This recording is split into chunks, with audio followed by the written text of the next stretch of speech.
Bismillahirrahmanirrahim. Assalamualaikum warahmatullahi wabarakatuh.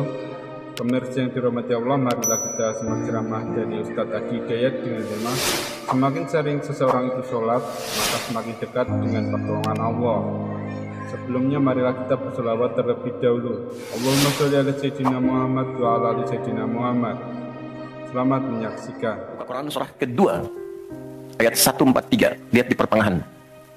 Wa ma kana Allahu liyudhi'a imanakum. Jika ada hamba siapapun menunaikan salat, aku nggak akan sia-siakan salat yang dilakukan dengan imannya itu. Maksudnya apa? Akan dibalas, diberikan perhatian sesuai dengan kadar salatnya. Disebut dengan iman. Dan yang paling dahsyat, ketika seseorang salat menghamba, kan gerakannya ruku, sujud, menghamba kan? Maka naik statusnya dari sekedar manusia biasa menjadi abdun. Teman-teman, ini rahasia besarnya. Perintahnya fa'budni, yang kita baca iyyaka na'budu, asal katanya dari kata abada, orangnya abdun, zamannya ibad. Dan tidak pernah disebutkan dalam Quran kata abdun kecuali untuk mengangkat derajat hamba di hadapan Allah. Contoh, Nabi Muhammad ketika peristiwa Isra dan Mi'raj dipanggilnya dengan nama apa? Quran surah 17 ayat 1. Subhanalladzi asra bi 'abdihi. Tidak disebut nabi, tidak disebut rasul, tapi abdun. Nabi Sulaiman ketika diberikan kekuasaan besar, punya kedudukan yang hebat sampai menundukkan awan. Ya, sebelum Songgohan punya awan kinton, Nabi Sulaiman sudah punya duluan. Suzuka Yatanabe tahun 96 kan, bikin komiknya. Saya nggak terlalu baca itu atau tonton, tapi saya tahu.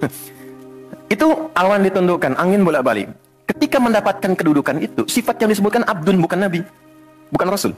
Quran surah 38 ayat 30. Wa wahabna li Dawud Sulaiman ni'mal abdu. Oke, Nabi Zakaria alaihissalam ketika akan diangkat statusnya dari suami menjadi ayah dan sudah berharap tinggi, dikabulkan, naik status, diberikan anugerah, disebutnya dengan abdun. Quran surah 19 di ayat yang kedua. Dzikra rahmati rabbika abdahu Zakaria.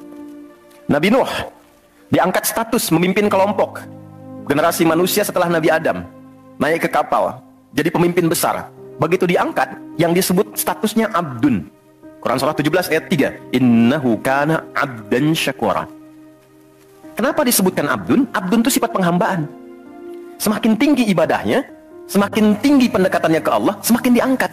Jadi dengan Allah itu, karena Allah khalik, kita makhluk. Laisa kamitslihi syai', nggak sama sifatnya. Jadi kalau ke Allah itu jangan terlalu ngangkat. Kalau tinggi direndahkan, kalau rendah ditinggikan. Karena itu kenapa saat sholat kita merendah supaya ditinggikan. Itu poinnya. Jelas ya?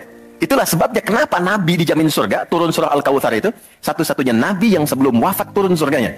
Rasulullah dengan turunnya surah Al-Kautsar. Kenapa? Salah satunya karena ibadahnya. Coba lihat kesaksian Sayyidah Aisyah itu di Al-Bukhari nomor hadis 1147. Kedatangan tabi'in namanya Abu Salamah bin Abdurrahman tanya bagaimana sholat malamnya Nabi. Kata Sayyidah Aisyah, jangan ditanya panjang dan khusyuknya, panjang dan bagusnya. Beliau memang sholatnya 4 rakaat di awal, tapi jangan tanya panjang dan bagusnya. Beberapa sahabat dulu pernah pengen tahu, penasaran. Diikuti sholat di belakang Nabi. Ternyata rakaat pertamanya dikira Al-Baqarah 100 ayat akan ruku. Ternyata disambungkan ke 286 ayat sampai selesai. Dikira setelah selesai akan ruku. Ternyata Alif Lam Mim lagi, Ali Imran sampai selesai 200 ayat. Dikira ternyata setelah la'alakum tuflihun 200 ayat Ali Imran akan ruku, nyambung An-Nisa 176 ayat. Baru kemudian ruku setelah 5 juz 4 halaman. Ruku. Besoknya orang-orang ini nggak ikutan lagi. Udah. Lain memang levelnya. Salam. Tersentuh kaki Nabi itu dengan tangan Sayyidah Aisyah. Ini menunjukkan sederhana kehidupannya. Bayangkan kan, suami sholat, istri tidur, nyentuh bagian kaki. Kira-kira tidurnya alasnya di mana tuh? Nabi besar loh, ahli surga, hebat, pemimpin besar, kehidupan demikian. Tapi kalau sedang beramal kaya, sodakoh kaya, sholat kaya, kakinya bengkak. Kata Sayyidah Aisyah, kenapa begini ya Rasulullah? Alam takun madmunah, alam takun ma'sumah. Engkau kan dijamin surga, surahnya sudah turun. Engkau dijaga dari kesalahan maksum. Jawabannya ringan sekali. Afala akunu abdan syakura, abdun. Apa nggak boleh aku menjadi hamba yang bersyukur? Ternyata syukur itu kalau dulu para nabi itu pakai ibadah. Jadi kalau dapat nikmat nih teman-teman, ini rahasia hari ini ya. Di antara kita saja ya. Karena saya nggak bagi di yang lain nih, cuma di sini nih. Ya. Para nabi itu, kalau mereka dapat nikmat apapun, itu yang dilakukan syukur. Dan syukurnya lewat ibadah. Contoh, Biasa kan suka hadir ulang tahun ya, masuk ulang tahun kesekian. Nabi tiba-tiba hari Senin puasa. Ditanya oleh sahabat, ya Rasulullah kenapa puasa? Kata Nabi, ini hari lahirku. Jadi mensyukuri nikmat kelahiran dari waktu yang telah berjalan, itu pakai ibadah. Begitu dapat anugerah surga, turun Al-Kautsar, malah diminta ibadah oleh Allah. Inna a'tainakal. Setelah itu apa? Fasholli li rabbika. Tingkatkan sholat, tambahkan amal lewat harta. Jadi jaminan surga itu bukan menghentikan amal soleh. Anda sukses dengan pekerjaan, bukan berarti menjadikan hubungan Anda terputus dengan Allah. Yang paling aneh kan Allah udah ngasih rezeki banyak, kok dipakai maksiat hasilnya? Allah kasih Anda minta, Allah kasih. Tapi begitu dikasih, kenapa dipakai untuk mabuk? Kenapa dipakai untuk maksiat? Kenapa dipakai untuk membeli sesuatu yang Allah nggak sukai? Karena ada perjuangan mendapatkan itu. Makanya dibalik caranya, ketika Anda menghamba, menunduk, Allah mengangkat. Tapi kalau Anda mengangkat, Allah turunkan serendah-rendahnya. Jadi rumus pertama. Jadi ternyata ketika kita diminta menghamba dalam sholat, itu adalah jembatan pertama bagi Allah untuk mengangkat kita dengan derajat tertinggi. Paham? Oke, satu. Jadi kalau ke anak-anak begini kalau tanya, Mah kenapa sih harus sholat? Supaya kamu jadi hebat. Gitu. Kok bisa? Lihat Umar. Sebelum sholat, orang biasa. Kerjanya begini, cuman jalan-jalan, mabuk dan sebagainya. Tapi setelah sholat, dia jadi pemimpin yang sangat hebat. Dia hafal sekian bahasa. Dia dirikan sekolah-sekolah. Pemikirannya hebat, tangguh orangnya. Di mana-mana dikagumi. Itu.